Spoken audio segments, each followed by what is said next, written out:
O jovem autista de 18 anos que tinha sido espancado pelo pai, o suspeito passou por audiência de custódia hoje de manhã. Pois bem, a prisão em flagrante foi convertida em preventiva. E agora a gente vai falar com a Poliana Sorrentino, que vai falar agora com o advogado do pai desse rapaz de 18 anos. Poliana.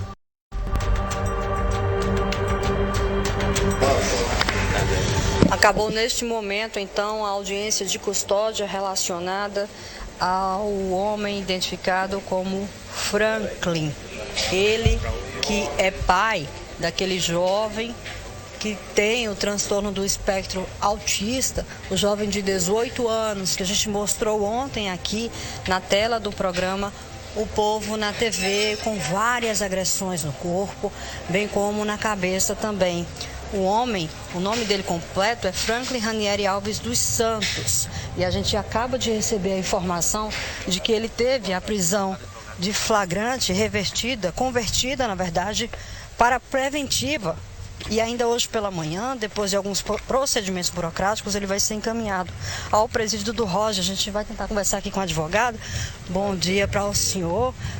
Quer dizer que a gente recebeu a informação de que a prisão dele foi convertida de flagrante para preventiva. Ele vai para o presídio do Roger mesmo. A juíza converteu o auto de prisão em flagrante em prisão preventiva. Agora é bom que se diga que contra o pedido expresso do Ministério Público. O Ministério Público ele foi favorável, pediu, clamou que a juíza o libertasse. Na verdade, se trata de um drama familiar. Esse cidadão, ele renunciou à vida para cuidar do filho. É bom que se diga que quando essa criança tinha esse homem hoje, tinha 5 anos de idade, ele perdeu a esposa, perdeu a mãe, a criança perdeu a mãe, e o réu, o acusado, ele perdeu a esposa e se tornou viúvo. Então ele abandonou a sua vida para se dedicar a cuidar do filho. Então esse filho, aos 5 anos, foi diagnosticado com autismo, então ele se dedicou, ele abandonou o emprego, abandonou a vida, não teve nenhum outro relacionamento sentimental, então a vida dele é dedicada ao filho. Então trata-se de uma tragédia familiar em que ele no último domingo ele relata que o filho teve uma crise e o filho ele tem um porte físico bastante avantajado, ele é grande, ele é dobrado, é gigante, e aí ele investiu contra o pai, jogando uma geladeira contra o pai, pegou uma faca, investiu contra o pai e o pai se defendeu, segurou. Então ele nega que tenha mantido o filho em cárcere privado, muito pelo contrário, o filho não foi porque se feriu naquela ação no domingo e aí não foi para a escola na segunda nem na terça. E aí a prisão só veio ocorrer na quarta-feira. Então vamos impetrar um habeas corpus, inclusive com o apoio do próprio Ministério Público, que pediu a soltura desse cidadão por entender que não havia necessidade de se manter preso um cidadão, um pai de família, que dedica a sua vida a cuidar do seu filho.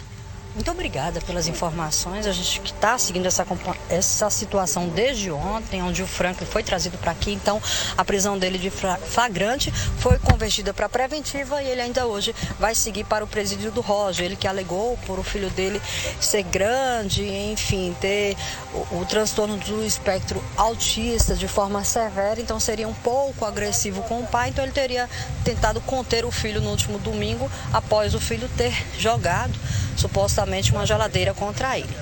Poliana Sorrentino para o programa O Povo na TV. Obrigado, Poliana. É importante a gente ouvir todos os lados. Assim é o Povo na TV. A gente tem mesmo o hábito de ouvir todos os lados da história. Ouvimos o advogado de defesa do pai, ouvimos o pessoal do acolhimento que está agora cuidando desse jovem, mas nada, absolutamente nada justifica a violência. Nada. Por mais que tenha havido esse episódio que ele tenha falado sobre a geladeira, que é muito complicado da gente entender como tudo aconteceu, mas nada justifica a agressão. Absolutamente nada. A gente entende que quem convive com pessoas que têm essa questão do autismo precisam também de um acompanhamento, precisam de uma força, porque não é fácil, mas absolutamente nada justifica essa violência. Daqui a pouquinho a gente volta a falar sobre esse assunto. Vem aqui junto comigo. Gente, olha só, 3 mulheres foram assaltadas